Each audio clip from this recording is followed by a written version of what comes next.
გამარჯობა, დღეს ჩვენ ვისაუბრებთ ილია თოფურიაზე.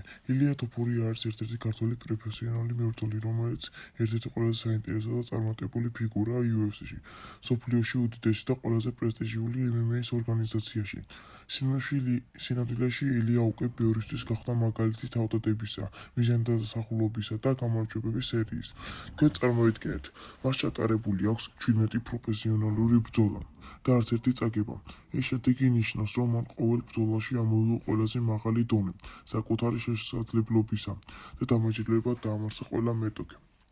ამის გარდა მისი გამარჯვებების ნაწილი არის თვალსაჩინო და სპექტაკლური.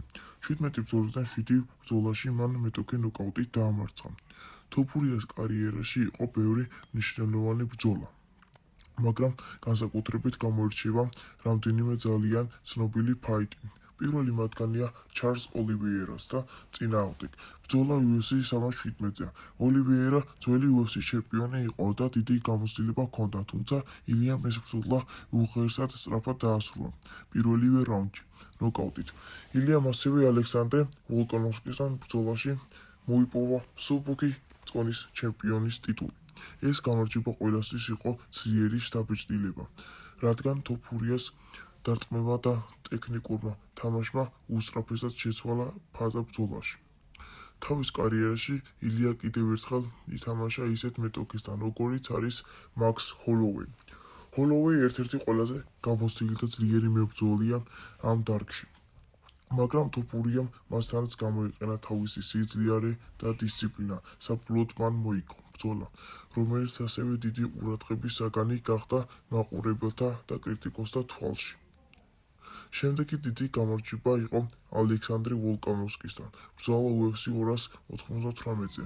ვოლკანოვსკი ასე სამბეჭდავი სახელია მაკრატელში, მაგრამ ილიამ მეორე რაუნდში დაამთავრა ბრძოლა და კიდევ ერთხელ დაადასტურა თავისი მაღალი დონე. დღემდე ილიას კარიერა გამოირჩევა იმით, რომ ის არაჩვეულებრივად ძლიერი ტექნიკური და დაუძლებელია. თითქმის ყველა გამარჯვება აქვს ადრე დასრულებული და ეს მეტყველებს იმაზე, რომ მან საკამათოდ მეტი პროფესიონალიზმი და ტაქტიკური აზრება გამოავლინა, ვიდრე მრავალი სხვა მებრძოლი. ავლეს მას. მიუხედავად იმ მონაცემებისა, რაც მას უკვე აქვს მიღწეული ფანები სჯელობა მისი მომავალ ბრძოლების შესახებ. ერთ-ერთი ყველაზე განხილული დაპირისპირება შეიძლება იყოს პეტი ფიმბლეტთან დაძაბული ბრძოლა. დაძაბულ ისტორიაში სიტყვიერად და ფანებში დიდი ინტერესია მათი ოფიციალური კატეგორიული დაპირისპირებისა მიმართ. გარდა ამისა, საუბარია სხვა ტოპ მებრძოლების, როგორიც არის არმან ცარუკიანი და სხვა გამორჩეულთა წინააღმდეგ ბრძოლის შესაძლებლობაზეც. თუმცა ამაზე ოფიციალურად დათარიღება ჯერ არ არსებობს. საერთო ჯამში ილია თოფურია არის არა მხოლოდ ძლიერი ფაიტერი, არამედ მებრძოლი, რომლის კარიერა უკვე დატვირთულია მნიშვნელოვანი ისტორიული და შთამბეჭდავი მომენტებით. დღეს კი გემშვიდობებით მომავალ შეხვედრამდე. გთხოვთ, რომ გამოიწეროთ ჩემი არხი, რათა გაიგოთ ბევრი ძალიან მნიშვნელოვანი ფაქტი სხვადასხვა მებრძოლებზე. მადლობა ყურადღებისთვის.